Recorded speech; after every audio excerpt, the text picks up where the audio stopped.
नशे की लत के कारण क्राइम में आ चुके हैं और वो मर्डर, रॉबरी, डकैती करने में मिनट नहीं लगाते, मिनट। उनको ये परवाह ही नहीं है कि वो कर क्या रहे हैं। स्थिति जो है अभी भले ही किसी को ना दिख रही हो, लेकिन बहुत ही चिंतनीय और दयनीय स्थिति है, जिसको हुक्का बार बोलते हैं, क्योंकि वो 2 पैसे कमाने का धंधा लोगों ने खोल रखा है और यूथ को बिगाड़ने का धंधा है। उसको किसी भी हालत में पनपने नहीं देना चाहिए। बेरोजगारी एक मुद्दा है, लेकिन सरकार की भी अपनी लिमिटेशन है जी। कहाँ तक कितनी नौकरियां देगी? 140 करोड़ की पॉपुलेशन है हमारी, हम कितने लोगों को नौकरी दे सकते हैं? पहले कैसे लड़कियां चुपचाप चली रहती, पीछे से कोई बोलता रहता था, हाँ। एक भीरू बन के रहती थी। तो वो जो सेल्फ डिफेंस की ट्रेनिंग है, जो उसकी बोल्डनेस है, उसने रिवर्ट बैक किया। तो मैं सबसे पहले पूरे भारत में ये 3 चीजें लागू करूंगा, जिससे आपका 80 से 90% जो है करप्शन वो खत्म हो जाए। बनाया क्यों? मतलब कि प्राइवेट स्कूल जैसे हम देखते हैं डोनेशन लेता है, वो करप्शन मानते हैं उसको। आप ही बताओ ये क्या है? करप्शन है। आप अपने बच्चे को पढ़ा लो ना संस्कृति स्कूल में, कि जो इस शहर का सबसे रईस आदमी है जी, उसका जो इलाज जिस हॉस्पिटल में हो रहा है, वही इलाज उस झुग्गी में रहने वाले आदमी का भी है। उस गरीब आदमी को भी उसके बराबर का, पैरेलल का नामी वकील मिलना चाहिए, वरना एक छोटा वकील एक बड़े वकील का मुकाबला कर पाएगा क्या? मैंने 52 साल की उम्र तक रेयर ही कभी गाय को रोटी भी दी होगी। अच्छा। अचानक उस प्रभु का क्या आदेश हुआ, मैंने 5-6 गाय रखी। फिर और जो गाय गांव के देहात के लोग कहते हैं देसी गाय है, ये पन्नी खा रही है, मैं उन एक एक करके उनको लाता रहा। अगर कोई जिंदगी में भविष्य में किसान के बारे में कोई डिसीजन लेना हो तो एयर कंडीशन रूम में बैठ के ना हो, बल्कि खुद उस चीज को करके, भुगत के और देख के जब भी कोई फैसला लिया जाएगा वही उसके लिए जायज हो। अगर वो लागू करने में संवेदनशील नहीं रहेगा तो गले कटेंगे। सफर कौन करेगा? जनता करेगी।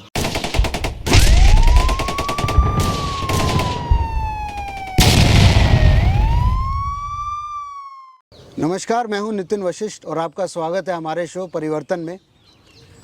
और आज हमारे शो में हैं एसीपी साहब राजवीर मलिक जी। सर, आपका बहुत बहुत स्वागत है। नमस्कार नितिन जी, और आपका जो बिंटिन मीडिया है उसको भी बहुत बहुत साधुवाद और बहुत बहुत बधाई। और एक आपने जो नाम लिया है परिवर्तन जी, कितना अच्छा नाम है। परिवर्तन जो है प्रकृति का नियम है। जी सर।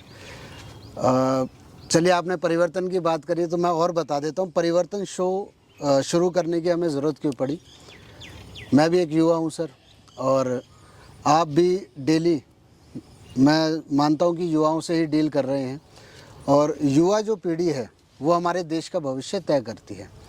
आपकी जो पोस्ट है उसमें आप क्राइम देखते हैं, मैं जानता हूँ। और आज 2024 में अगर हम क्राइम रेट को देखें तो हम जो परिवर्तन कर रहे हैं, जो हमें महसूस होता है एज अ पत्रकार की एक सोच बदलने की ज़रूरत हो गई है। अब लड़ाई हथियारों की ना रह के मानसिक हो चुकी है। इसी के लिए मैं आपके पास आया हूँ। आपसे आपका जो तजुर्बा रहा, दिल्ली पुलिस ने जो इन चीज़ों को देखा है, कि मेरे को लगता है कि आपसे बेहतर कोई इन चीज़ों का समाधान दे नहीं सकता और गाइडेंस कोई दे नहीं सकता। ये जो शो है हमारी जो ऑडियंस है वो यूथ है बेसिकली।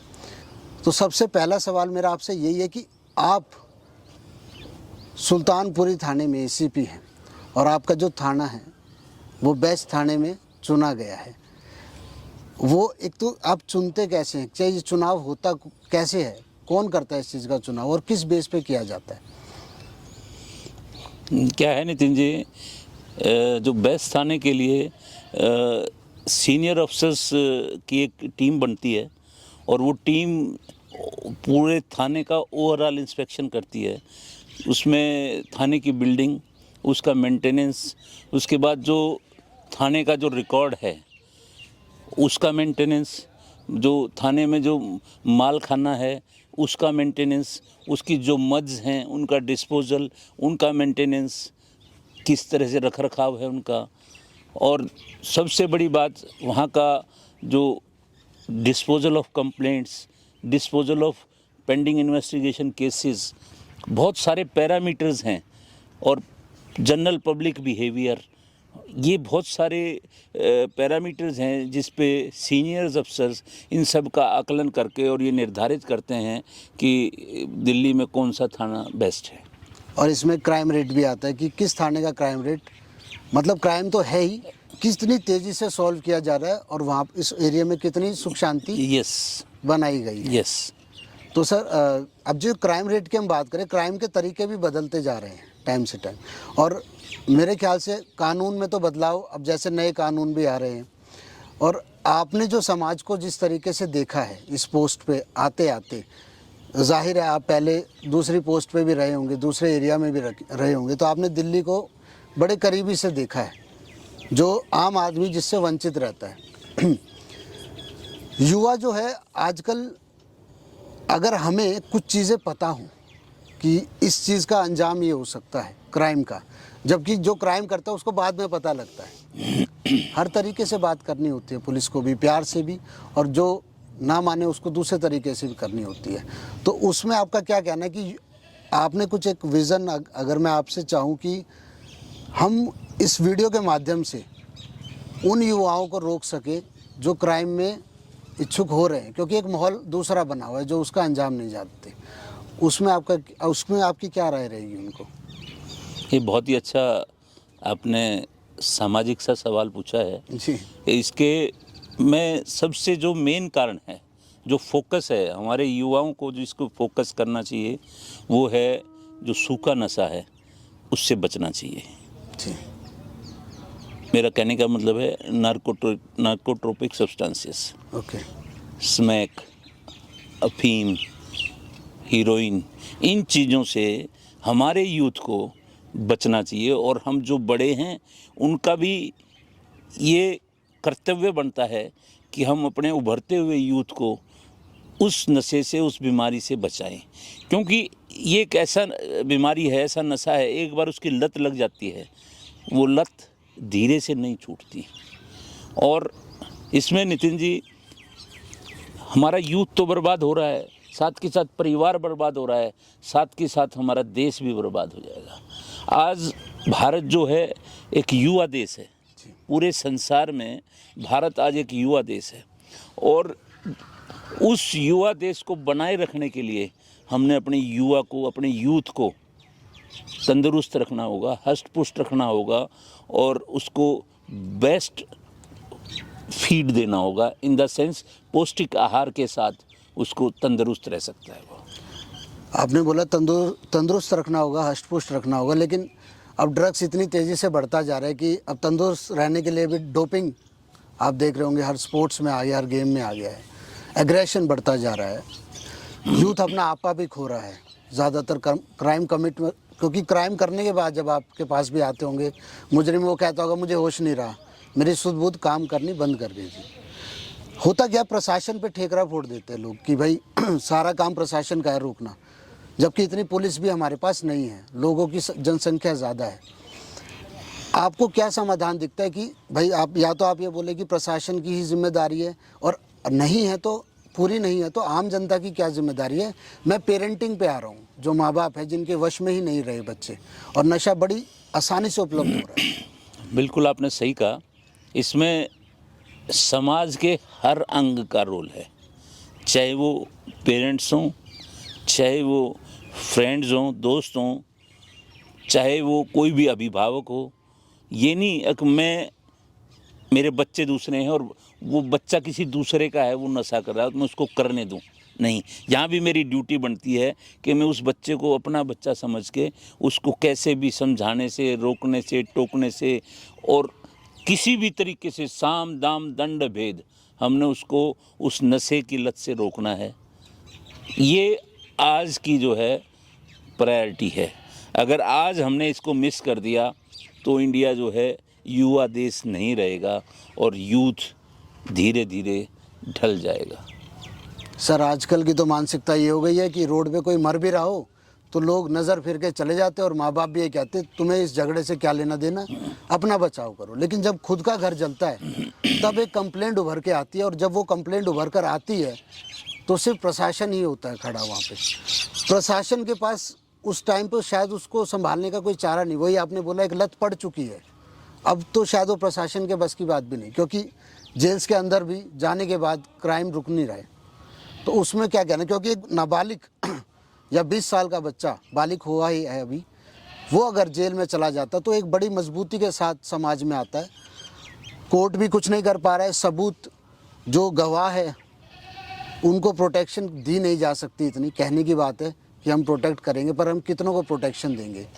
गवाही ना मिलने पर इतने ट्रायल चलता है, इतने उसका कोई सबूत ना मिलने पर उसको बरी कर दिया जाता है। उसके हौसले और बुलंद होते हैं और समाज में और अच्छे ढंग से अपने पैर जमाता है, जहाँ से हम ये मानते हैं कि वो क्राइम में इन्वॉल्व होता है और युवा लोगों को और जोड़ता है, बिठाता है। तो आप इन चीज़ों को कैसे देखते हैं और क्या इसका कोई समाधान है? एक आम आदमी के पॉइंट ऑफ व्यू से ही बताएं और एक पुलिस प्रशासन में रहने के उस पॉइंट ऑफ व्यू से ही बताएं सर। आपकी बात सही है, लेकिन समाज में कुछ अच्छे व्यक्ति भी हैं जो उससे इंजर्ड आदमी को हॉस्पिटल भी पहुंचाते हैं जी, अपनी गाड़ी में पहुंचाते हैं। तो ये जो समाज और देश चल रहा है ना, उन अच्छे आदमियों के भरोसे ही चल रहा है। जी, मैंने जैसे पहले कहा, समाज के हर अंग का फर्ज है, कर्तव्य है कि हम अपने यूथ को नशे से बचाएं, नशे की लत से बचाएं और वो किसी भी तरह से बचाएं। इसको हमने एक आंदोलन के रूप में लेना होगा। ये बहुत ही स्थिति जो है अभी भले ही किसी को ना दिख रही हो, लेकिन बहुत ही चिंतनीय और दयनीय स्थिति है। आपको ताज्जुब होगा जान के कि बहुत सारे जुवेनाइल्स नशे की लत के कारण क्राइम में आ चुके हैं और वो मर्डर, रॉबरी, डकैती करने में मिनट नहीं लगाते, मिनट। उनको ये परवाह ही नहीं है कि वो कर क्या रहे हैं और उनका आगे इसका भविष्य क्या होगा। तो जो ये नशा है ना, इसने उनकी सोचने की, समझने की शक्ति को ख़त्म कर दिया है। एक तो इसके बहुत सारे सोशो इकोनॉमिक रीजंस हैं जी, जैसे परिवार में है, कोई भी बच्चा बड़ा हो रहा है, फादर की डेथ हो जाती है, मदर हैंड टू माउथ रहती है, कहीं फैक्ट्री में काम करती है, कहीं लेबर का काम करती है। तो इस हिसाब से वो जो बच्चा है वो बड़ा हो रहा है, वो एक नेग्लेक्टेड चाइल्ड का रूप ले लेता है क्योंकि उसको कोई संभालने वाला नहीं है। ये जो नेग्लेक्टेड बच्चे हैं ना, वो बहुत चिंतनीय है समाज के लिए। तो इसमें जो समाज का प्रबुद्ध और जो प्रभावी लोग हैं, सरकार तो अपने तौर पे कर रही है जो बेस्ट कर सकती है, लेकिन प्रबुद्ध और प्रभावी लोगों को भी आगे आके एक इस प्रकार का माहौल सामाजिक बनाना होगा कि उन बच्चों को, उन नेग्लेक्टेड चाइल्ड्स को समाज की मेन धारा में, मुख्य धारा में इन्वॉल्व करना होगा। उनको स्कूलों में भेजना होगा, उनको गेम्स की आदत डालनी पड़ेगी, उनको मोटिवेशन देना पड़ेगा, उनको कहीं ना कहीं एंगेज करना पड़ेगा। और वो किस तरह से किया जाता है? जैसे छोटे छोटे कस्बे हैं, कहीं भी हैं, जो प्रभावी और प्रबुद्ध लोग होंगे, वो छोटे छोटे गेम ऑर्गेनाइज करते हैं लोकेलिटी में। जैसे आज 500 मीटर की रेस है, इस एज ग्रुप के बच्चे दौड़ेंगे, वो बच्चे दौड़ें, उनको फिर प्रोत्साहन के रूप में इनाम दो, कोई भी इनाम दो, चाहे वो खाने की चीज़ दो, अच्छी से अच्छी, जो विटामिन, प्रोटीन उनसे भरपूर हो, ताकि वो उनके शरीर को लगे और उनका शरीर और पौष्टिक बने। या जो भी कैश प्राइज छोटा मोटा 500-1000 रुपये देना चाहिए, क्योंकि वो चीज़ें उन बच्चों के लिए मोटिवेशनल होंगी। और ये हर छोटे से छोटे कस्बे में ये हमें लाना होगा, हर छोटे से छोटे कस्बे में। तभी हम अपने यूथ को जो सूखा नशा है उससे बचा के, जो स्पोर्ट्स का नशा है, जो फिज़िकल का नशा है, उसकी तरफ ला सकते हैं। और एक बार जो फिज़िकल का नशा है, जो स्पोर्ट्स का नशा है, अगर किसी बच्चे को लग जाता है ना, तो ये उस नशे से भी कैड़ा नशा है कि फिर बच्चा उसको, स्पोर्ट्स को, फिज़िकल को छोड़ता नहीं। और जिसने इस नशे को ले लिया, फिज़िकल को या स्पोर्ट्स को ले लिया, फिर वो दूसरे की तरफ बहुत कम चांसेस हैं डाइवर्ट होने की। और ये छोटी छोटी एक्टिविटी, छोटे छोटे समाज के अंग, छोटे छोटे कस्बे से, छोटी छोटी कॉलोनी से, छोटी छोटी RWA से, ये सब को मेरे इस आपके माध्यम से, मैं ये बिंटिन चैनल के माध्यम से मैं ये बताना चाहता हूँ कि ये हर RWA, हर MWA मार्केट वेलफेयर एसोसिएशन, हर निजी आदमी, हर प्रभावी आदमी, हर बुद्ध आदमी, प्रबुद्ध जो भगवान ने उसको सामर्थ्य बना रखा है, जो सामर्थ्य है आदमी, वो समाज में एक जो बहुत सारे पॉलिटिकल ये आपके घराने हैं, जो बिजनेस घराने हैं, जी। ये एक प्रकार का सोशल रिस्पॉन्सिबिलिटी भी लेते हैं। उस सोशल रिस्पॉन्सिबिलिटी के तहत, जिसको CSR बोलते हैं, कॉरपोरेट सोशल रिस्पॉन्सिबिलिटी, उसके तहत भी एक अलग से खर्चा कर सकते हैं और उसमें गवर्नमेंट की तरफ से उनको रिबेट भी है इनकम टैक्स में या हर चीज़ में। तो इसके लिए हर छोटे से छोटे बिजनेस घराने को, हर छोटे से छोटे प्रबुद्ध आदमी को, हर छोटे से छोटे, मैं कह रहा हूँ, एक मैं इंडिविजुअल पढ़े लिखे आदमी की भी बात कर रहा हूँ, उसको भी आगे आना होगा कि अपनी कॉलोनी में भी उसको एक छोटे छोटे गेम्स, छोटे छोटे वो रखने होंगे ताकि बच्चों को एंगेज किया जा सके, उनको मोटिवेट किया जा सके और उनके लिए एक हर तरह का काउंसलिंग भी की जा सके कि क्या आपके स्वास्थ्य के लिए बेहतर है, अच्छा है, और क्या आपके स्वास्थ्य के लिए खराब है। अब आपने स्पोर्ट्स की बात करी सर, इतिहास हमारी दिल्ली का ही इतिहास लेते हैं, आप भी उसको नकारेंगे नहीं। शिक्षा और पोषण, शिक्षा की बात करें, हम पहले पोषण पे आ जाते हैं सर। आपने बोला गेम खिलाओ, इनाम दो। ज़्यादातर जो भी क्राइम का देखा हमने, क्राइम रेट में, प्रॉपर्टी अगर हम बात करें, प्रॉपर्टी विवादों में पहलवानों को, स्पोर्ट्समैन्स को ज़्यादा यूज़ किया गया। कुछ जो शरारती तत्व होते हैं जो बिठाते हैं, गलत संगत में डालते हैं, नशे की संगत में डालते हैं, पैसे की मजबूरी का फ़ायदा उठाते हैं और छोटे कस्बों के बच्चों को जो पहलवानी में, अखाड़े में, वहाँ से उनको ले जाया जाता है बिना उन्हें पूरा इंडिकेट किए कि उनको कैसे यूज़ किया जा रहा है। कुछ पैसे के लालच में, इवन घी के लालच में भी, डाइट के लालच में भी उनको प्रॉपर्टी के कब्जे और ये सब के लिए यूज़ करा जाता रहा है।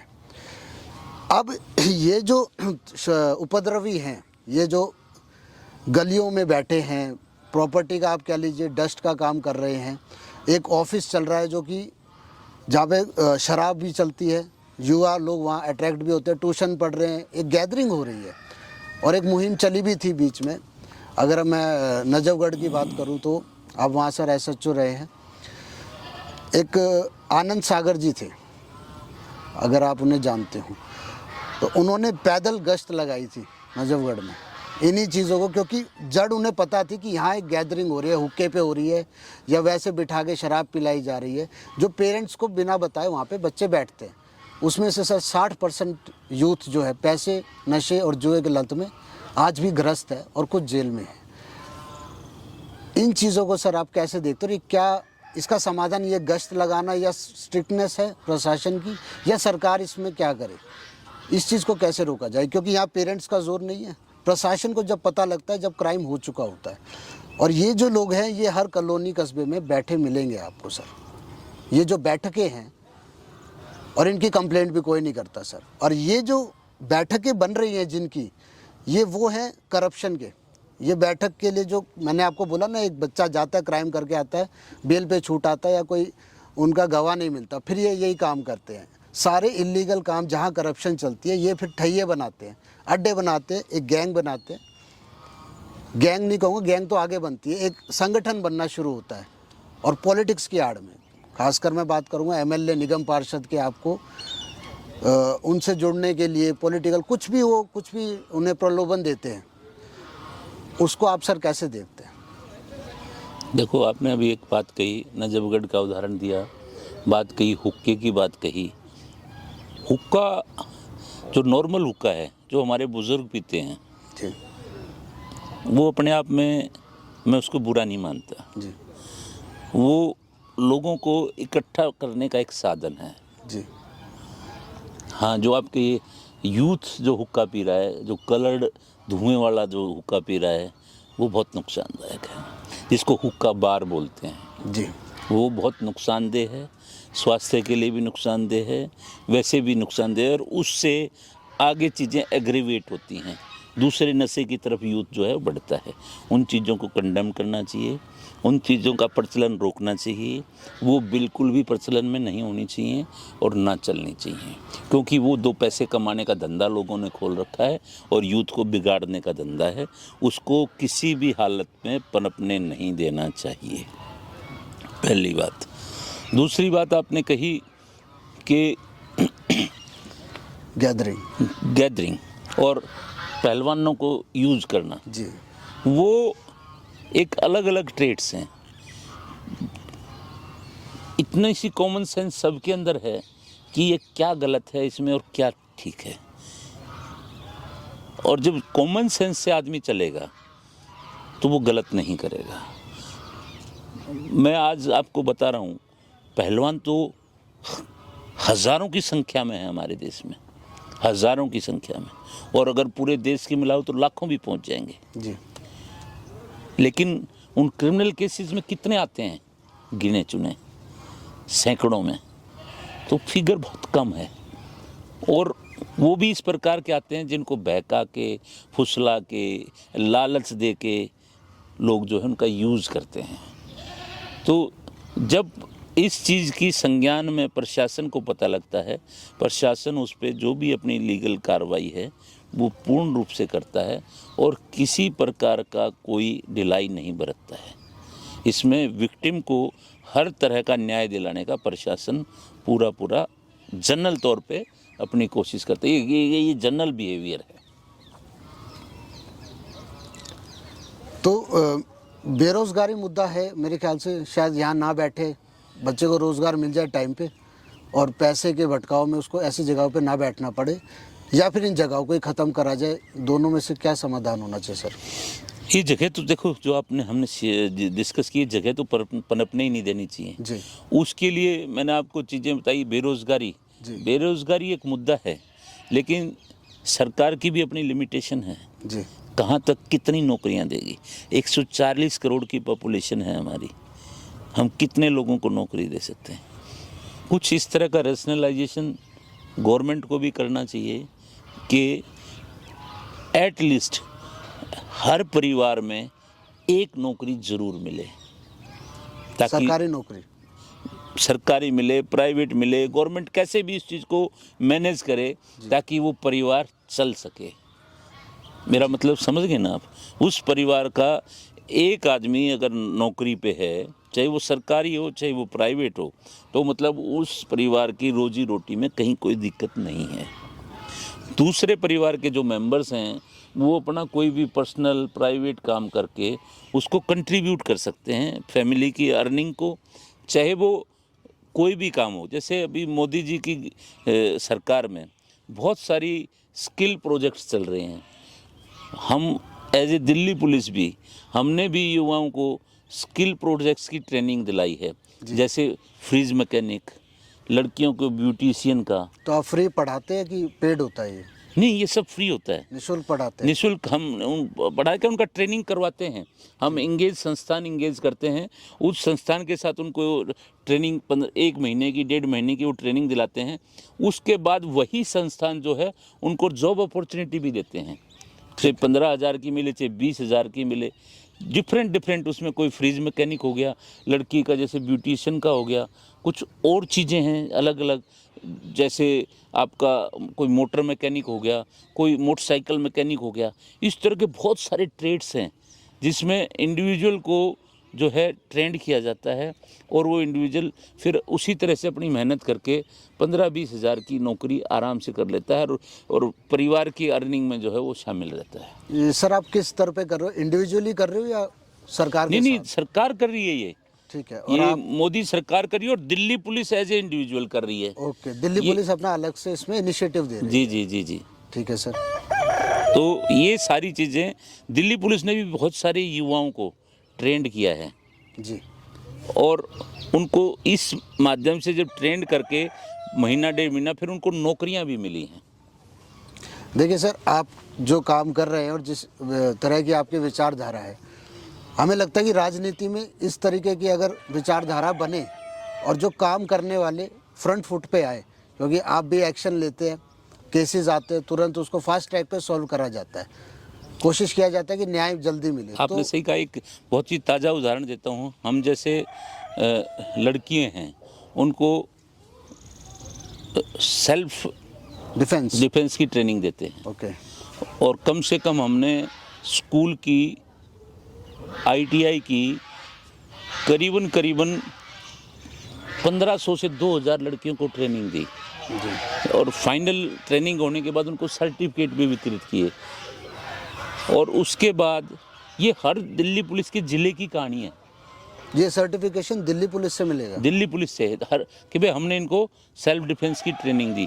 और उसका एक सबसे अच्छा जीता जागता उदाहरण भी आया है। एक लड़की जो मंगोलपुरी की थी, जिसको सेल्फ डिफेंस की ट्रेनिंग दी गई थी, वो जब बस में जा रही थी तो बस के उतर के चलने लगी तो एक लड़का जो है उसको पीछे से कुछ कमेंट्स करने लगा। तो उस सेल्फ डिफेंस की ट्रेनिंग के कारण ही और उसकी काउंसलिंग के कारण ही उस लड़की ने रुक के उस लड़के को 2 झापड़ मारे और शोर मचाया। फिर आस पास से पब्लिक आ गई और उस लड़के को पकड़ के पुलिस को हैंडओवर कर दिया गया। तो समाज में कितनी बड़ी जागरूकता है। पहले कैसे लड़कियां चुपचाप चली रहती, पीछे से कोई बोलता रहता था, एक भीरू बन के रहती थी। तो वो जो सेल्फ डिफेंस की ट्रेनिंग है, जो उसकी बोल्डनेस है, उसने रिवर्ट बैक किया कि अपने आप में एक बहुत बड़ी बात है। और इसका सारा कंट्रीब्यूशन जो है इस सेल्फ डिफेंस की ट्रेनिंग को जाता है। अगर सर आप राजनीति में आए इतने तजुर्बे के साथ, तो आप Indian education, women safety, Indian education में सबसे पहले तो सेल्फ डिफेंस को क्या इंक्लूड करेंगे, और साथ ही साथ इंडियन कल्चर को बढ़ावा देने के लिए इंडियन एजुकेशन में क्या किया जाए? क्योंकि जो आजकल की स्कूलिंग है, एजुकेशन है, वो मुझे मतलब अगर हम आज का यूथ देखें तो इतना कंफ्यूज है, ना नॉलेज है, ना विज़न है, ना डायरेक्शन है, ना उन्हें पता है कि करना क्या है। एक नौकरी उनको उस पे है, सरकारी चाहिए या प्राइवेट चाहिए, वो विज़न ही नहीं है, या कुछ बिल्कुल ही खाली बैठे हैं। और जो जड़ है इंडियन एजुकेशन, अगर आप पॉलिटिक्स में आते हैं तो आपको क्या लगता है कि क्या निर्णय बिल्कुल फ्रंट फुट पे सबसे पहले लेनी चाहिए इमरजेंसी के तौर पे? जैसा आपने कहा, आपकी दुआओं में असर हो। अगर मुझे रिटायरमेंट के बाद या उससे पहले ऐसा कोई मौका मिलता है जी, तो मेरा इस मामले में एक विज़न है।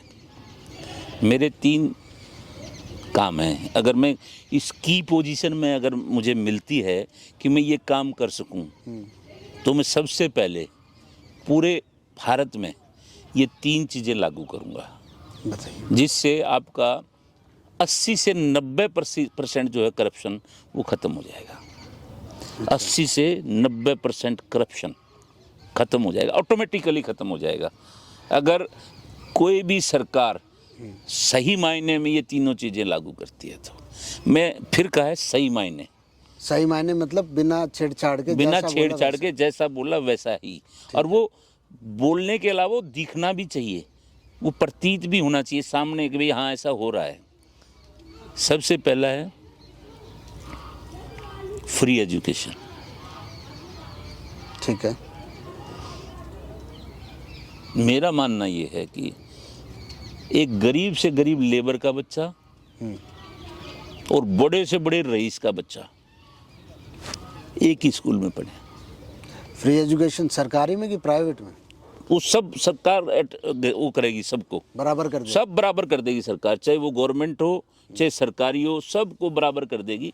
और उनका लेवल ऐसा होगा स्कूलों का कि मतलब उसी में सरकार, उसी में गरीब के बच्चे पढ़ेंगे, उसी में अमीर के बच्चे पढ़ेंगे। मेरी बात को समझने की कोशिश करो। आज चाहे वो सरकारी स्कूल है चाहे या प्राइवेट स्कूल है, उसमें एजुकेशन में कोई फ़र्क नहीं होगा। इन द सेंस कि मान लो आप ये चाहते हो कि मैं अपने बच्चे को इस स्कूल में पढ़ाऊँ, इसमें इस शहर के सबसे रईस बच्चा पढ़ रहा है, तो मैं बराबरी जब मानूंगा उस गरीब का बच्चा भी उसी स्कूल में पढ़े, एजुकेशन प्राप्त करे। नंबर 1। और ये पॉसिबल है। तो उससे कहाँ जाएंगे? बहुत तगड़े बिजनेसमैन बैठे प्राइवेट स्कूल वाले। कोई बात नहीं, सब बराबर हो जाएगा। ठीक है। उनकी भी इच्छा शक्ति तैयार करनी पड़ेगी। देश को जब बनाना है तो बहुत सारी चीज़ें छोड़नी पड़ेंगी, बहुत सारे लालच छोड़ने पड़ेंगे। ठीक है। जब सरकार चलती है ना, सब कुछ सामने होता है। ये पहला रूल आपने बनाया क्यों? मतलब कि प्राइवेट स्कूल जैसे हम देखते हैं डोनेशन लेता है, वो करप्शन मानते हैं उसको? आप ही बताओ ये क्या है? करप्शन है। आप अपने बच्चे को पढ़ा लो ना संस्कृति स्कूल में, पैसा देंगे पढ़ा लेंगे, डोनेशन देंगे तो हो डोनेशन जाएगा। से भी नहीं होगा। अच्छा। कुछ तो स्कूल ऐसे हैं जहाँ डोनेशन से भी बात नहीं बनेगी। मैं वो समानता की बात कर रहा हूँ। ठीक है, मतलब बिल्कुल फ्री, प्राइवेट है कि सरकारी है। ठीक है सर, पहली शर्त। और सभी स्कूलों का लेवल एक होगा एजुकेशन का। ये नहीं कि ये 19 होगा ये 21 होगा ना। एक समानता। इसमें नितिन जी एक चीज बता दूं मैं आपको, कोई भी काम करने के लिए वायदे जरूरी नहीं है, इरादे जरूरी हैं। इरादे देखे जाते हैं इस आदमी के इरादे क्या है। दूसरी चीज, फ्री हॉस्पिटल, मुफ्त इलाज। यस। आज बहुत सारे हॉस्पिटल्स हैं, कोई भी हॉस्पिटल ले लो, ये संजय गांधी ले लो, अंबेडकर ले लो, ऐसे ऐसे भी बहुत सारे और हैं जो सरकारी हॉस्पिटल हैं। ये बेसिकली प्राथमिक उपचार केंद्र हैं। ये इमरजेंसी केसेस के लिए बस? इमरजेंसी के लिए भी नहीं, प्राथमिक उपचार केंद्र। अच्छा, they can't handle any emergency. ठीक है। और क्या रीज़न सर इतना स्तर इनका नीचे? ध्यान न देना, देखभाल न करना, मेंटेनेंस हो गया। और देखो कोई भी इंडिविजुअल बैठा है, अधिकारी है, या कोई भी डिसीजन है सरकार का, उसमें सबसे सफरर कौन रहेगी? सफरर रहेगी, उसके गलत डिसीजंस का सफरर रहेगी जनता। बिल्कुल। और गवाह कौन रहेगा? गवाह रहेगा इतिहास। इतिहास में ये बातें कही जाएंगी उस टाइम ये हुआ था। अब आप पुरानी कोई भी चीज़ें देख लें जी। चाहे भारत पाकिस्तान बनने की देख लें, कितने लोग आए, कितने लोग गए, कितने लोग मरे, क्या हुआ, आज वो इतिहास है। किसने क्या गलतियां की, किस राजनेता ने क्या गलती की, कितने लोगों की, निर्दोष लोगों की जानें गई, ये उन डिसीजनों की तो कवायद है। बिल्कुल, ये तो राजनीतिक डिसीजन है जो ना? भी था, हाँ, पॉलिटिकल डिसीजंस के जो वजह भी से था, हुआ। सेम मैं अधिकारी की भी बात कर रहा हूँ। ऐसे डिसीजन कोई अधिकारी भी ले लेता है, तो जो जनता है वो उन डिसीजन से त्रस्त होती है। ठीक है सर, ये आपका दूसरा पॉइंट है, मुफ्त इलाज। यस। मेरा कहने का मतलब ये है कि जो इस शहर का सबसे रईस आदमी है, जी। उसका जो इलाज जिस हॉस्पिटल में हो रहा है, वही इलाज उस झुग्गी में रहने वाले आदमी का भी हो, उसी हॉस्पिटल में। ये सिर्फ दिल्ली में हो कि all over India? All over India. अच्छा, मैं देश की बात कर रहा हूँ। ठीक है। हम भारत देश जो है पहले भी सोने की चिड़िया था, आज भी सोने की चिड़िया है, और सोने की चिड़िया रहेगा। थर्ड पॉइंट है फ्री न्यायिक सलाह। Legal consultancy. यस। ठीक है। आज आई वाश के तौर पे लीगल सर्विसेज दे रही है, लेकिन वो सिर्फ एक आई वाश है। एक तरफ तो एक वकील होगा लीगल सर्विसेज का, और एक तरफ बहुत बड़ा वकील, नामी वकील होगा देश का। जी। मेरा मानना ये है कि जिस आदमी ने वो बड़ा नामी वकील लिया है, किया है, उस गरीब आदमी को भी उसके बराबर का पैरेलल का नामी वकील मिलना चाहिए पर वो तो सर एडवोकेट की चॉइस होगी ना, कि मैं लड़ूं कि ना। ना। वो बाध्य तो नहीं है उसमें शायद। नहीं, सरकार हायर करेगी उसको, कैसे भी करे। अच्छा, गवर्नमेंट उसकी सरकारी तरफ से। वकील के तौर पे उसको। यस, कैसे भी करे। ठीक है। वो बोलेगा मुझे ये चाहिए, मेरा वकील ये रहेगा। अच्छा, वो चूज करे। चूज करे, उसको राइट होना चाहिए। ठीक है। वरना एक छोटा वकील एक बड़े वकील का मुकाबला कर पाएगा क्या? नहीं कर पाएगा, किसी भी हालत में नहीं कर पाएगा। मैं माफ़ी चाहूँगा ये बात कहने के लिए। मैं छोटे वकील को कोई डिमोरलाइज या हतोत्साहित नहीं कर रहा हूँ, लेकिन सच्चाई है ये। आप ये कह रहे हैं कि जुडिशरी भी केसेस की गंभीरता पे नहीं, वकील को देखती है और उसके ऊपर फैसला होता है। नहीं, ऐसा नहीं, मैं जुडिशरी पर कोई बात नहीं कर रहा हूँ। मेरा कहने का मतलब ये है, जुडिशरी को तो कोई ना कोई चीज़ें जब बताई जाएंगी, लीगल पॉइंट्स समझाए जाएंगे, बताए जाएंगे, जब भी तो वो उस पर आएंगे। हाँ, सबूतों पे जो पेश किया गया वो उसके जो एक्सपीरियंस एक नामी वकील का है, जो पुरानी केसेस की साइटेशन वो दे सकता है, एक छोटा वकील जिसको केस स्टडी नहीं पता है, वो कैसे दे सकता है? मतलब उस वकील की फीस कम ना हो और कम ना करके सरकार उसको पे करेगी उसके बिहाफ पे, कुछ भी करे, गवर्नमेंट ऐसा पैनल एक अलग होना चाहिए। अगर किसी उसको फ्री अगर वकील मिल गया तो Yes. उसे तो पेमेंट चाहिए। और वो जब धीरे धीरे समाज में जागरूकता आएगी ना, जी। जो बड़े नामी वकील हैं वो खुद कहेंगे कि मैं इस गरीब के लिए लड़ूंगा और कोई पैसा नहीं लूंगा। तो ऐसी जागरूकता समाज में आएगी, लेकिन वो जब आएगी जब ये चीज़ें पाइपलाइन में आएंगी, जब शुरू होंगी। अब ये 3 चीज़ें ऐसी हैं जिसमें आपका देश का 80 से 90% करप्शन छुपा हुआ है। आप ये तीनों चीज़ें लागू कर दो, आप बताओ करप्शन कहाँ करोगे?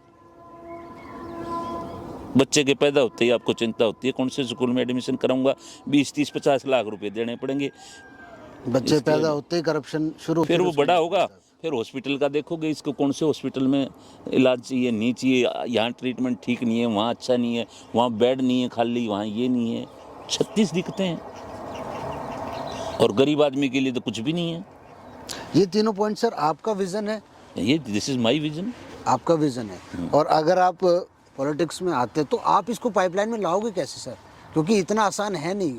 बेशक आसान ना हो, हाँ, सारी चीज़ें जो हमारे साथी होंगे उस दौर के, उनको कन्विंस किया जाएगा। साथी कौन? यूथ की आपके पार्टी के जो लोग? जो भी आदमी हमारे साथी होंगे पार्लियामेंट में या असेंबली कॉन्स्टिट्यूंसी में जहाँ भी होंगे, जी, उनको एक मीटिंग ऑफ माइंड करके साथ में बताया जाएगा और जनहित के बारे में समझाया जाएगा, गरीब आदमी के हित के बारे में समझाया जाएगा, और जिसकी एक लालसा होगी करप्शन को ख़त्म करने की, एक इच्छा शक्ति होगी, उसके बारे में बताया जाएगा। जब इकट्ठा होकर इसको आंदोलन के रूप में लेंगे ना, तो क्या नहीं हो सकता, सब कुछ हो सकता है। एक पर्सनल सवाल पूछ सकता हूँ सर? पूछिए पूछिए। अगर आपको पार्टी चूज करनी पड़े आज, कि चलिए पॉलिटिकल पार्टी तो आपको चूज करनी पड़ेगी, उतरना है तो आप किस पार्टी को ज्वाइन करेंगे? आम आदमी पार्टी, बीजेपी, कांग्रेस? देखो, जो आपकी पाइपलाइन है, जो इसको सक्रिय कर सके, एग्जीक्यूट कर सके, वो बताइए। इस टाइम पे मैं आपसे एक रिक्वेस्ट करूंगा, क्योंकि आपका इंटरव्यू जो है पब्लिश भी होना है जी तो, और इलेक्शन का दौर है, जी और मैं एक सरकारी अधिकारी हूँ। जी। मैं इसका किसी पार्टी का नाम लेके आपको इस समय नहीं बता पाऊंगा, उसके लिए मुझे खेद है। पर सर आप दिल्ली का नागरिक होके, एक पेरेंट होके, जो आपके बच्चे हैं और आपका परिवार जहाँ रह रहा है, आपका भी एक घर होगा, आप भी एमसीडी, डीडीए और इन चीज़ों को देख रहे हैं। मैं एक आम आदमी के तौर पे आपसे पूछ रहा हूँ, ना कि आपके एज ए एसीपी पूछ रहा हूँ। कुछ तो विज़न होगा। मैं आपकी आप बात रुझान तो दे मैं सकते आपकी इस बात समझ गया, ये क्योंकि समय ऐसा है, ये रुझान मेरे लिए खतरनाक हो जाएगा। आप बातों को समझो, अगर ये दौर नहीं होता ना तो मैं आपको रुझान भी दे देता, आपको बता भी देता, लेकिन आज का दौर जो है वो बिल्कुल निष्पक्ष रहने का दौर है, इसीलिए आप इस पे ज़्यादा इंसिस्ट ना करें। मेरी रिक्वेस्ट है, इसको भविष्य के गर्भ में ही छोड़ दें, या ये इलेक्शन होने के बाद हम फिर एक बार मिल लेंगे, फिर हम आपसे इस बारे में वार्तालाप कर लेंगे। ठीक है सर, वो कर लेंगे। मतलब कहने का मतलब है कि स्पष्टता है कि पॉलिटिक्स में आए बिना ये होगा नहीं, और आप तैयार हैं उसमें आने के लिए अगर आपको मौका मिलता है तो? मौका मिलता है तो, क्योंकि वहाँ पे एक तो आपका दायरा बहुत बढ़ जाता है, मदद करने का, सहयोग करने का, और अपने विज़न को एग्जीक्यूट करने का दायरा बहुत बढ़ जाता है। यहाँ मेरा एक लिमिटेड दायरा है। जाहिर सी बात है, आप उसी पार्टी को चुनेंगे जो आपके जो विज़न है, जो इस पाइपलाइन को एग्जीक्यूट कर सके भविष्य में। ठीक है सर। सर एक मुद्दा और है, मैं आपसे बात करना चाहूँगा। करप्शन हो गया, करप्शन से कुछ याद आता है मानव तस्करी का, जो एक बड़ी ही एक अंदर ही अंदर खुफिया, क्योंकि ये मीडिया में भी ज़्यादा दिखता नहीं, सोशल मीडिया पे दिख जाता है, और एक रेट कार्ड है, इसकी भी एक चेन है। ये क्वेश्चन मैं आपसे एज अ पुलिस विभाग में एज अ ACP पूछना चाहूँगा, क्या आपके पास ये केसेस आते हैं इस तरीके के? मानव तस्करी भी दो टाइप की है, एक तो लड़कियों को बेचना प्रोस्टिट्यूशन के लिए, सेकंड ऑर्गन्स के लिए, उसके बारे में आपका क्या कहना? और इससे अवेयर, क्योंकि इस चीज़ की अवेयरनेस नहीं है, इसमें ज़्यादातर महिलाएं हैं जो अपने बच्चों की सेफ्टी कर सकती हैं, और अब जो परिवार में इधर उधर भेजना, आप इसको किस तरीके से देखते हैं? आपकी इस बात में जो है बहुत सत्यता है कि इसको कोई सीरियसली नहीं ले रहा, और ये उस तरह से अटेंड भी नहीं किया जा रहा, जबकि ये बहुत सीरियस इशू है, बहुत ही सीरियस इशू है। इस पे हर सरकार को, हर अधिकारी को विशेष ध्यान देने की ज़रूरत है, जो जहाँ पे काम कर रहा है उसी लेवल के, क्योंकि इसमें बहुत सारे अधिकारी और सरकार इन्वॉल्व है इन्वॉल्व का इन द सेंस इस प्रोसेस में, खत्म उसको करने रोकने के के प्रोसेस ठीक है। में। वो क्यों? क्योंकि उन बच्चों को आइडेंटिफाई किया जाता है, आइडेंटिफाई करके उनके पासपोर्ट बनवाए जाते हैं, पासपोर्ट बनवा के उनका वीज़ा लगवाया जाता है, चाहे वो किसी भी तौर पे दूसरे देश में ले जाए जाए, चाहे वो नर्स के तौर पे, चाहे वो लेबर के तौर पे, चाहे वो हाउस वर्क के फोर्स के तौर पे, किसी भी तौर पे ले जाया जाए, लेकिन एक ये रीत और प्रीत जो है वो चल रही है, जिसकी तरफ ध्यान देने की बहुत सख्त ज़रूरत है, और ये टोटली अनअटेंडेड इशू है। समाज का भी इसके ऊपर ध्यान नहीं है। आपकी इस बात में 100% सत्यता है। आपने कोई सर केस ऐसा देखा हो जहाँ पे आपने भी अपने आप को बेबस महसूस किया हो? नहीं, मैं बेबस कभी नहीं होता। मैं अपना काम पूरी तत्परता और तन्मयता के साथ करता हूँ, और उस आखिरी छोर तक करता हूँ जहाँ तक वो जाता है। मैं वैसे मानव तस्करी के लिए पूछ रहा हूँ। लेकिन उसमें मेरा दुर्भाग्य रहा कि मेरे को ऐसा कोई केस हैंडल करने का सौभाग्य प्राप्त नहीं हुआ। बाकी मैंने बहुत सारे न्यूज़ क्लिपिंग के थ्रू वैसे भी ये सारी चीज़ें मैंने पढ़ी हैं, सुनी हैं और महसूस भी की हैं। ये बहुत ही सेंसिटिव इशू है। ये सेंसिटिव इशू है, ना समाज का ध्यान है, समाज का ध्यान नहीं है तो ये मुद्दा उठ भी नहीं रहा है। पर जब आप पॉलिटिक्स में आएंगे, इन फ्यूचर आते हैं, तो आपको क्या लगता है कि इस इशू को किस ज़ोर शोर से उठाना चाहिए और किस लेवल पे इसे सॉल्व करना चाहिए, और क्या सज़ा इसके लिए स्पेशल? क्योंकि ये आपका यूथ तो जब बनेगा, क्योंकि यूथ से पहले ये कहते हैं ना, धर्म परिवर्तन के नाम पे, जॉब के नाम पे, ठीक है, और मेडिकल लाइन में सबसे ज़्यादा इनका मिसयूज़ किया जा रहा है। ऐसा बिल्कुल आप ये कहें कि जानवर की तरह ट्रीट। अगर ऐसा कुछ है और ऐसा प्रतीत होता है, ऐसा है जैसे आपने बताया और ऐसा है भी, तो इस पे हम देखेंगे, कोई कमेटी, कोई कमीशन बताएंगे जो इसकी पूरी रिसर्च और स्टडी करके जो भी फैक्ट्स हैं वो सामने रखेगा। उसके बाद ये इस काम पे जो है कार्रवाई की जाएगी, जो जल्दी से जल्दी अपना काम पूरा करेगा। क्योंकि कोई भी चीज़ अगर आपने उस बीमारी की नस तक जाना है, आखिर तक जाना है, तो उसका डायग्नोज अगर करना है तो पहले जो टेस्ट हैं वो बहुत ज़रूरी हैं। तो ये जो कमीशन, कमेटी जो भी होगी, ये उसकी पूरी इनसाइड स्टोरी बताएगा, और फिर उसके कैसे रोकथाम के तरीके हैं, कैसे हम इसको कर सकते हैं, सारी चीज़ें बताएगा। उसमें क्वालिफाइड एबिलिटी वाले आदमी होंगे जो इस चीज़ को निर्धारित करेंगे कि how to stop and how it is going on, कौन कौन लोग इसमें शामिल हैं। फिर उसी तरह से इसको समूल नष्ट करके इस काम को कर दिया जाएगा। आपका इतना व्यस्त शेड्यूल रहता है एज ए ACP, और हमने यहाँ पे देखा कि आप गौ सेवा कर रहे हैं, गायों का इलाज कर रहे हैं, और इसको आप कितनी प्राथमिकता देते हो और कैसे निकालते इतना टाइम? क्योंकि पुलिस की नौकरी तो कहते 24 घंटे की नौकरी है, और आपका स्वभाव भी मैंने देखा इतना शांत है, जो कि एक आम आदमी ज़्यादातर देखता नहीं कि हाँ भाई इतना फ्रस्ट्रेट हो जाता है इतना नौकरी करके। मेरा मानना ये है कि इस प्रकार का कोई भी आदेश, गाय सेवा का या कोई अच्छा काम आप करते हो, ये प्रभु की कृपा दृष्टि के बगैर नहीं होता। मैं आपको बड़ा स्पष्ट बता दूं, मैंने 52 साल की उम्र तक रेयर ही कभी गाय को रोटी भी दी होगी। अच्छा। अचानक उस प्रभु का क्या आदेश हुआ, मैंने 5-6 गाय रखी। फिर और जो गाय गांव के देहात के लोग कहती है देसी गाय है, ये पन्नी खा रही है, मैं उन एक एक करके उनको लाता रहा। फिर उनको जब हरा चारा डाला तो उन्होंने हरा चारा नहीं खाया शुरू में। मैं डॉक्टर साहब से बात की, डॉक्टर साहब ने बोले कि इसको तूड़ा मिला के खिलाओ। फिर तूड़ा मिला के थोड़ा थोड़ा खिलाया। 8-9 महीने में फिर वो रूटीन में आई। फिर अगले 8-9 महीने में फिर वो हीट में आई। हीट में आने के अगले 8-9 महीने में फिर वो रीजनरेशन पे आई।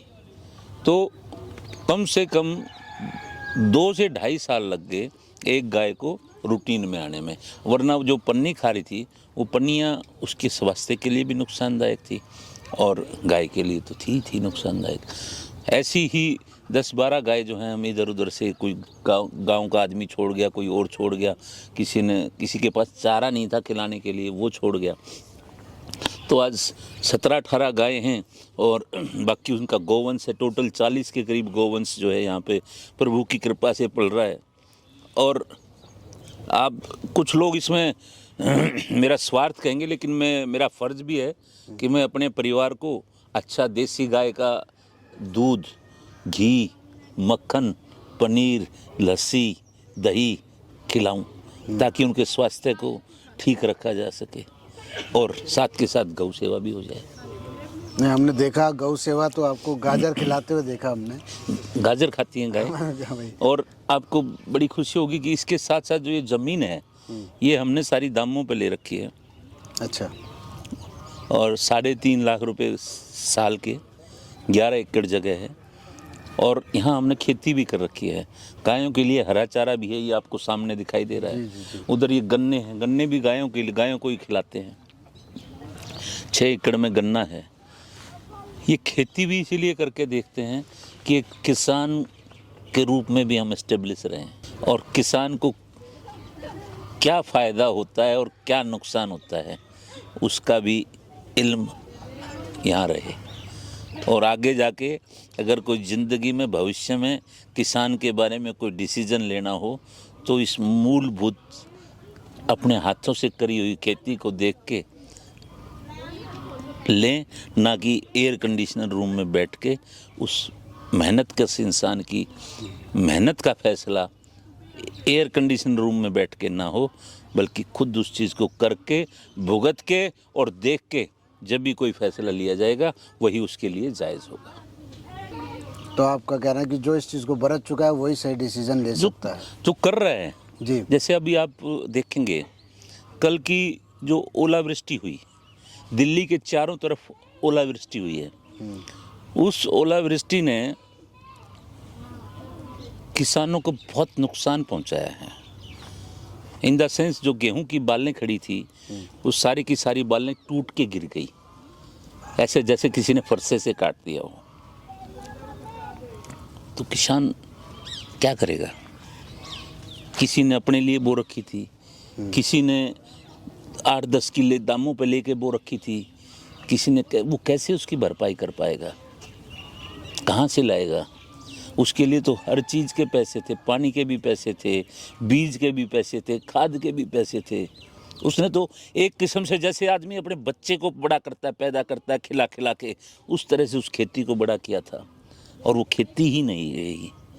तो उसका जो लगाया हुआ पैसा है वो किससे उम्मीद करेगा कि उस पैसे का क्या होगा? ऐसे तो वो कर्ज में डूब जाएगा। उसको कौन उबारेगा? कौन उसको संभल देगा? कौन उसको संभालेगा? कौन उसको कंधा साथ देगा? हम तेरे साथ हैं। ये बहुत बड़ी बात है, समझने की बात है, संवेदना की बात है। इसीलिए आपके सवाल का जवाब अंत में मैं एक सवाल जरूर दूंगा, चाहे वो सरकार हो, चाहे वो इंडिविजुअल अधिकारी हो, चाहे कोई बिजनेसमैन हो, जी। आदमी का संवेदनशील होना बहुत ज़रूरी है। अगर कोई व्यक्ति बहुत पढ़ा लिखा है और संवेदनशील नहीं है, मैं उसको ना तो उस पोस्ट के लिए, ना उस पद के लिए, ना उस गरिमा के लिए फिट बैठ मानता हूँ। संवेदनशीलता सबसे नंबर 1 का पैमाना है जो किसी भी आदमी को किसी भी पोस्ट के लिए, किसी भी पद के लिए उचित ठहराता है। सबसे मेन राजनेता के लिए, किसी के लिए भी, चाहे वो नीति बनाए। अधिकारी भी हो। अधिकारी तो एक डिपार्टमेंट संभाले। अधिकारी तो लागू करेगा ना। हाँ। गवर्नमेंट ने तो पॉलिसी बना दी, उसने लागू कर रहा है। अगर वो लागू करने में संवेदनशील नहीं रहेगा तो गले कटेंगे। सफर कौन करेगा? जनता। जनता करेगी। जो पूरे प्योर चेन है ना, चेन, हाँ। उस पूरी चेन को संवेदनशील होना पड़ेगा। एक छोटा सा एग्जाम्पल देके बताता हूँ आपको। बताओ सर। मैं नाम नहीं लूंगा। एक चीफ इलेक्शन कमिश्नर थे, वो अपनी पत्नी के साथ एक टूर पे गए, घूमने गए। रास्ते में कहीं हॉल्ट में रुके, वो इस तरह से का ओपन वो था।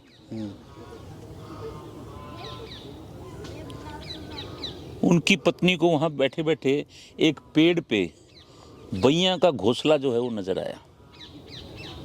ठीक है। उनकी पत्नी ने कहा कि मुझे घर में सजावट करनी है, मुझे ये बैया का घोंसला चाहिए। चीफ इलेक्शन कमिश्नर साहब ने, जो वहाँ अधिकारी थे मौजूद, उनको कहा भाई ये घोंसले को तुड़वाओ, घर में सजावट होनी है। जो अधिकारी थे उन्होंने आगे अपने नीचे मातहत ने आगे फाइनली एक बच्चे को कहा गया, एक छोटे बच्चे, क्योंकि पेड़ बहुत ऊंचा था, पेड़ पे तो कोई बड़ा आदमी तो चढ़ नहीं सकता, छोटा बच्चा ही चढ़ेगा। उस बच्चे को कहा गया, छोटे बच्चे को, कि बेटा उस, और वो एक्सपर्ट था इस काम में, उस पेड़ पे चढ़ के और वो बैया का घोंसला लेते, तेरे को पैसे देंगे हम। उस रिटायर्ड IAS अधिकारी, उनकी धर्मपत्नी और अधिकारी जो उनकी बात को मान रहे हैं, और वो बच्चा संवेदनशीलता नोट करना। उस बच्चे ने कहा ये बैया का घोंसला किसी का घर है और मैं किसी का घर नहीं तोड़ूंगा, और यहाँ कोई किसी के घर को तोड़ के अपने घर को सजाना चाह रहा है। ये संवेदनशीलता है। ये संवेदनशीलता होनी बहुत जरूरी है, चाहे वो अधिकारी हो, चाहे वो नेता हो, चाहे वो राजनेता हो, चाहे वो कोई भी हो। तो सर हम उम्मीद करते हैं कि आपका जो ऑब्जर्वेशन है, तजुर्बा इतने सालों का, वो राजनीति में दिखे हमें। अगर आप नहीं आएंगे राजनीति में तो वही जो पिछली प्रथा चलती आई है, वही जो हम पार्लियामेंट में देखते आए हैं, तर्क वितर्क और इल्ज़ाम लगना, ये ख़त्म होकर हमें एक्शन चाहिए। आज का यूथ जो है वो मांग रहा है सॉल्यूशन। बेरोज़गारी बहुत टाइम से चली आ रही है, ये मुद्दा भी बहुत टाइम से चला आ रहा है, सरकारें आ रही है जा रही है, और मुझे लगता है कि सरकारों में आप जैसे तजुर्बेदार लोगों की जगह होनी चाहिए जो एग्जीक्यूशन कर सके।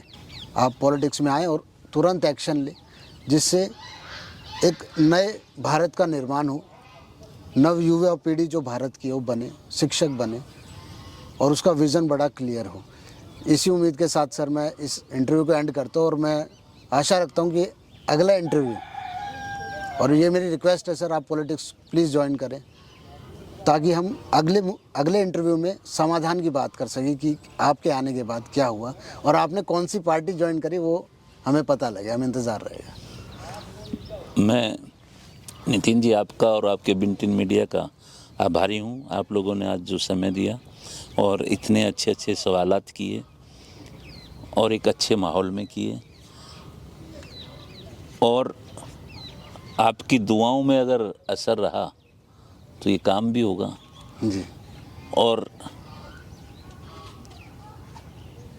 मैं एक बात बता दूं आपको, मैं उस माटी से बना हुआ वृक्ष नहीं हूं जिसको नदियों ने सींचा है। मैंने बंजर भूमि में पलकर बड़ा हुआ हूं और मृत्यु से जीवन को खींचा है। और जब इस प्रभु ने इस धरती पे हमें कुछ उतारा है तो कोई ना कोई काम हमारे लिए ज़रूर दिया है, और वो प्रभु भी और पूरी कायनात उस इंतज़ार में है कि जिस काम के लिए, जिस प्रयोजन के लिए इस व्यक्ति को यहाँ पे भेजा गया है, वो कब और कैसे और कहाँ पूरा होगा, और उसके लिए पूरी कायनात जो है वो साथ देगी। लेकिन वो एक समय आएगा, उस समय आने पे ही सारी चीज़ें संभव हो पाएंगी। आपका बहुत बहुत धन्यवाद, आपका, आपकी पूरी टीम का धन्यवाद सर। बहुत बहुत धन्यवाद।